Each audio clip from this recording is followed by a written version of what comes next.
Estimados alunos, esta semana 2, que a gente continua o nosso plano de estudo doutorado, o tema para o segundo ano é o que é o ser humano.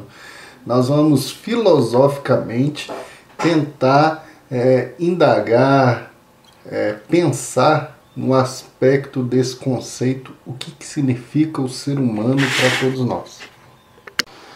Então, o tema que nós vamos tratar dentro da semana 2, o que é o ser humano, está dentro do grande tema geral do bimestre, que nós já estudamos quando estávamos no primeiro ano, já abordamos sobre esse assunto natureza e cultura.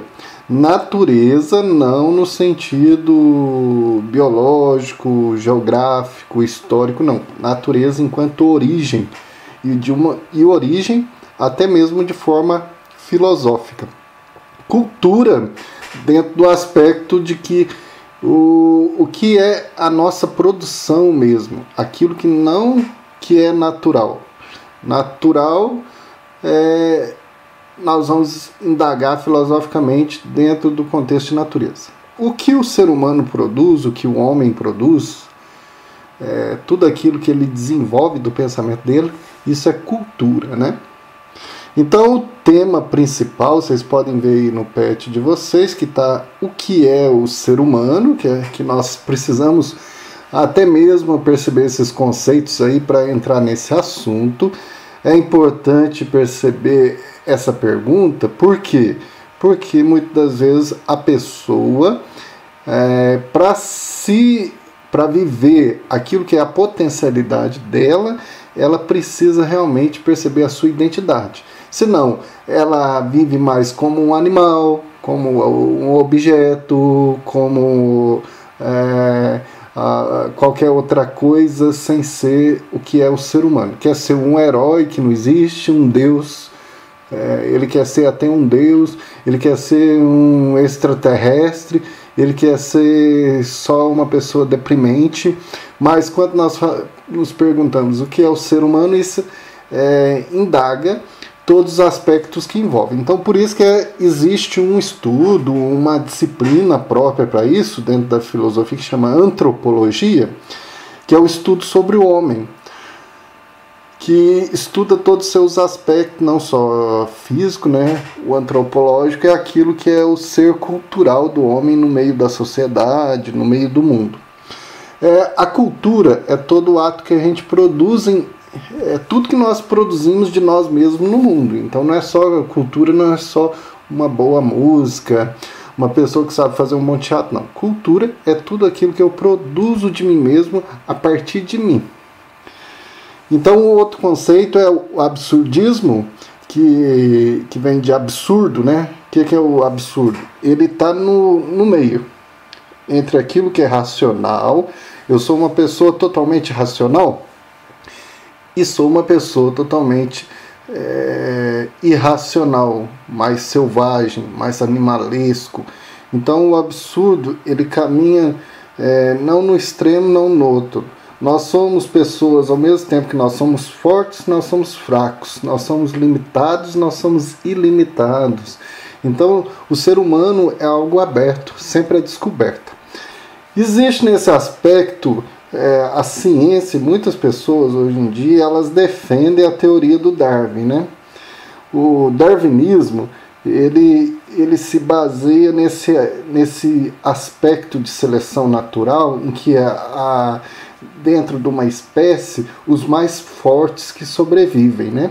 Então a espécie, ela vai se desenvolvendo durante o tempo, e com isso, naturalmente, os mais fortes vão sobrevivendo. Igual hoje nós estamos numa pandemia. Quem resiste ao vírus, sobrevive. E isso vai desenvolvendo um ser humano mais potente nesse sentido. Isso daí muita gente defende, né? É uma linha, uma teoria que é muito presente na ciência. Eu mesmo já não sou muito favorável a pensar nesse aspecto de forma bem radical, não. Porque acaba que você exclui um aspecto do ser humano, que é a fraqueza. A fraqueza, ela é, dentro do contexto do ser humano, um aspecto, uma característica importantíssima, antropologicamente falando, porque é o aceitar o diferente, o aceitar aquilo que eu posso fazer crescer, né? Então, basicamente, todos esses assuntos envolvem o quê? A gente conhecer um pouco de nós mesmos, quem somos nós, né? Então, perceber que o ser humano não é nem uma máquina, nem um animal, nem um objeto, nada somente que se prende a um conceito. Há um conceito apenas, ou poderíamos dizer, um preconceito. Ele é muito mais, ele é um conceito. O ser humano é um conceito. O que é um conceito? No vídeo que a gente pode ver anteriormente aí, de umas aulas anteriores, que nós temos vídeo gravado lá no nosso canal. O ser humano, ele é alguém que pensa, que reflete. Isso faz dele um ser único nesse sentido.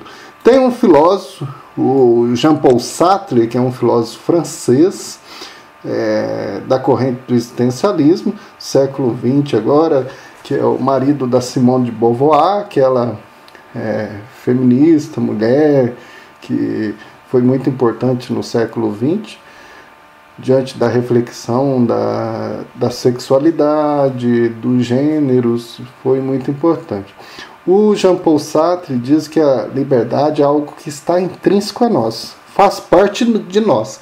Então, não adianta, nenhum ser humano pode dizer que não é livre. Mesmo que ele esteja num aspecto de tortura, numa condição de tortura, numa condição de falta de dinheiro, numa condição de dependência, ou dos pais, ou de um serviço, ele sempre vai ter a possibilidade de optar.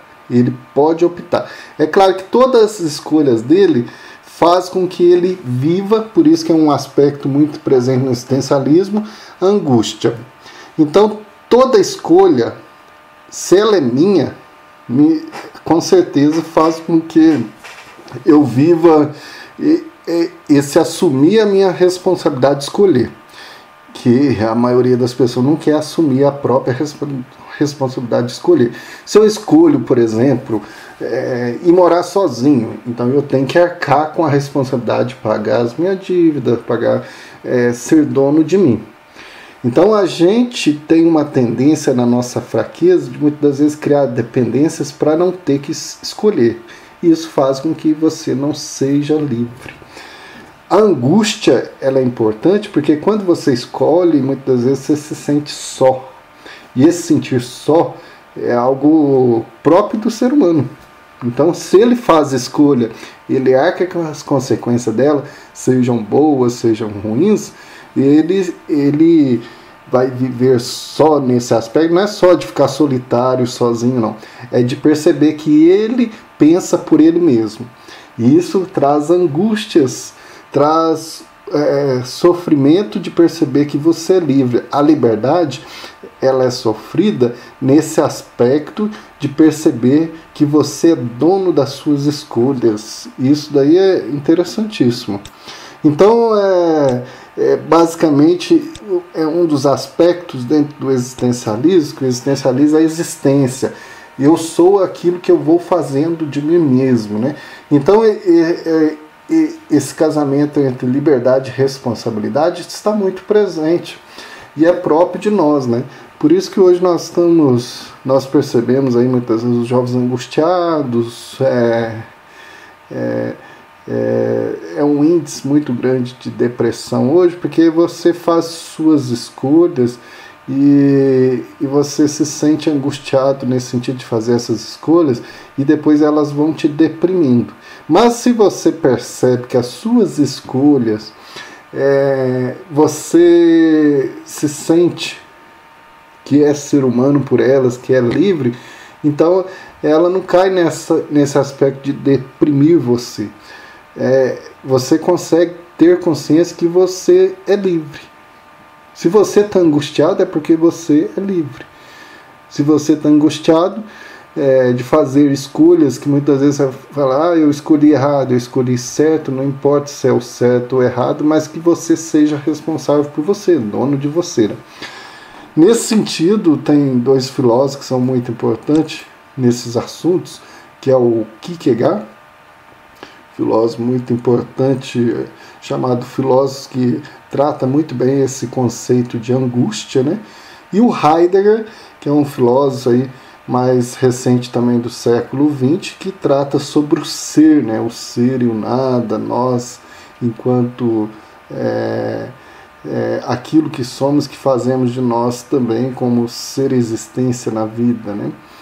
Um tema nesse sentido desses filósofos que é muito espinhoso, que muitas das vezes hoje está muito presente ainda na sociedade, que não amadureceu, é a questão de Deus. Deus é um ser que me traz um elemento muito importante de fazer a minha experiência religiosa, mas essa experiência religiosa tem que ser... Deus é no aspecto que, igual no cristianismo a gente fala Deus como pai, mas é um pai que não é aquele pai que simplesmente cria uma dependência dos filhos e tudo você depende dele.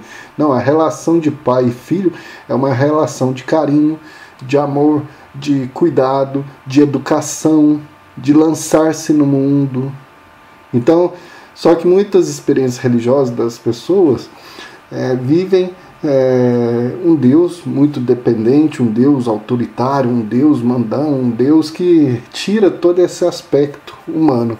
Por isso que é muito, muito forte dizer que Deus não existe dentro dessas linhas filosóficas, não um Deus mais consciente, profundo, não, mas um Deus mais alienante.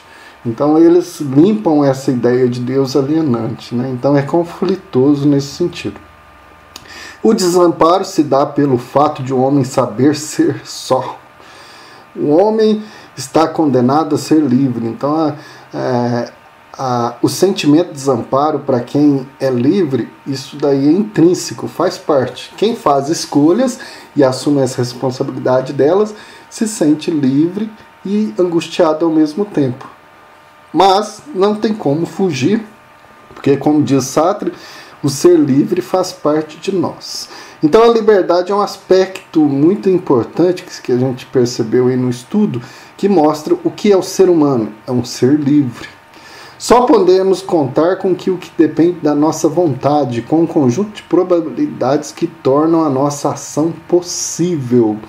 Então tudo aquilo que nós escolhemos para a nossa vida é o que é possível de vivermos como seres humanos livres. O desespero é, portanto, o sentimento de que não há certezas e verdades prontas. É o sentimento de insegurança que impregna a vontade e o agir, pelo fato de ambos serem confrontados com o reino das possibilidades e apontarem para o limite, a liberdade de cada indivíduo. Então nós vimos que o ser humano é um ser livre, angustiado, não é uma máquina, não é um animal, não é um objeto, mas é alguém que faz escolhas e assume essas responsabilidades porque é alguém que pensa, né? Então a atividade dessa semana, que são basicamente as 5 perguntinhas, né, que vocês vão fazer, eu oriento que faça no caderno, que fica muito mais prático para vocês guardarem. Copiem as perguntas no caderno, depois podem me enviar tanto por e-mail, nesse e-mail aqui, como pelo WhatsApp. Não esqueça de colocar aí, porque vai ficar registrado. Quando não coloca, pode ser tudo um na frente do outro, gasta 2 linhas para colocar isso. O nome da escola, o seu nome, a turma, a data, né? Professor, disciplina e semana 2. Então, o que são as perguntas?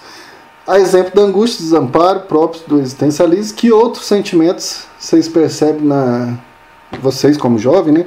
Que outros sentimentos, além de angústia e desamparo, no modo de vocês viverem a liberdade, vocês podem estar experimentando hoje, né? Desamparo, angústia, felicidade, tristeza e vários outros sentimentos que perpassam o jovem que faz escolha. Que ideias de liberdade são encontradas nas propagandas que nós temos aí na mídia, né? Tanto bebida, carro, moto. Que ideia que se passa de liberdade ali que a gente percebe nas propagandas. Diante de tantas ideias de liberdade, somos livres? Você acredita que nós somos livres? O que você acha? Elabore um texto aí de 5 a 10 linhas, é um parágrafo, né? Onde você possa discutir conceitos como consciência, liberdade, responsabilidade e determinismo. O que é determinismo? É quando você não escolhe algo que é imposto para você. Por exemplo, a família que você nasceu, foi você que escolheu? Não. Então você vai fazer essa relação de consciência, liberdade, responsabilidade e determinismo. Nós experimentamos momentos de consciência, momentos de liberdade, de responsabilidade e também de determinismo. Como que isso se relaciona? Né? Relacionar não é identificar cada um, não. Como que eles se interligam. E depois de tudo isso que nós vimos aí, quem que é você? O que você pode escrever aí num pequeno parágrafo? Quem é você, né? Você não é simplesmente nomes, identidade, CPF, não. Quem é você? Como você se vê nesse mundo? Então essa é a nossa semana 2, dentro desse estudo que nós estamos fazendo, Torado, que está dentro do aspecto aí da disciplina nossa de filosofia.